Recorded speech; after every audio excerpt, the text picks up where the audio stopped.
you all have a house that has a garage, or you've lived in a house or apartment that has a garage?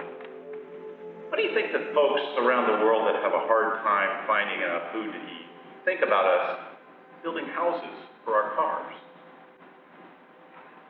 And how many have remodeled a kitchen? Don and I have, and I hate to confess it, but we've taken perfectly good appliances and either thrown them away or given them away. You know, I contrast that with the St. Pete First Mission trip I was on in Kenya. And we visited a 75-year-old woman in her little hut, and she squatted over an open fire with her shallow pan of beans she was making for dinner. And I think how the fact that I wanted stainless steel appliances sounds so ridiculous now. Taking the youth groups to lead vacation Bible schools in the Bahamas, and Lynn Feaster was in the front row helping lead songs, and Jeremy, our son, was behind him. And Lynn turned around and said, "You know these songs better than I do. Why don't you get up front and lead?" Jeremy's made a career as a worship leader, and it started at First Church. That's part of why we give. God reminds us about tithes and offerings through the Scripture. And tithes, I've been taught, are 10% of what you make, and offerings are everything above that. And what we give is really God saying, "Hey, I've given you everything, right? Everything you have came from me. And you're some of the wealthiest people in the world. You live in America. Could you give maybe 10% back and squeak by on 90% of what I've given you?" You know, that makes me think about how blessed we've been from giving to this church. And when Donna was diagnosed with cancer, it's almost 20 years ago. And it was late December. She was diagnosed. She had a port put in. She started chemo. She was sick on Christmas Eve and couldn't come to the Christmas Eve service. But after it was over, the praise band came out to our house and stood in our driveway with a guitar and sang Christmas carols to Donna as we sat on the front porch steps.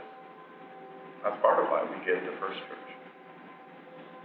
You know, I think there's two parts of giving. There's two ways we give. One is from probably fear or duty. The other is from joy. And when Donna and I were young and newly married, we gave out of probably duty. We felt like we needed to, we were supposed to. But as those blessings have kept coming and coming, we give out of joy. We're so thankful for what we've been given. And you know, it's not that we didn't go through some rough spots. I remember very well in the Great Recession, the housing crisis, Donna and I weren't making enough to pay our bills. And the yacht club bill, our first world problem, came in, and we decided to cancel it after 25 years as a member of the St. Pete Yacht Club. And I called them up, and they said, "Well, we can keep you on the roll for a year and just put you on hiatus." And we said, "No, we need to be good disciples with this and be good stewards," and we dropped our yacht club membership. That night when I got home from work, I was opening the mail, and there was a check for $6,000 from an overpaid escrow account on our mortgage. Not expecting it all. And we used that money to pay our bills, not the yacht club bill. Now, on a practical matter, the church has bills to pay. They have to pay the staff and pay for programs.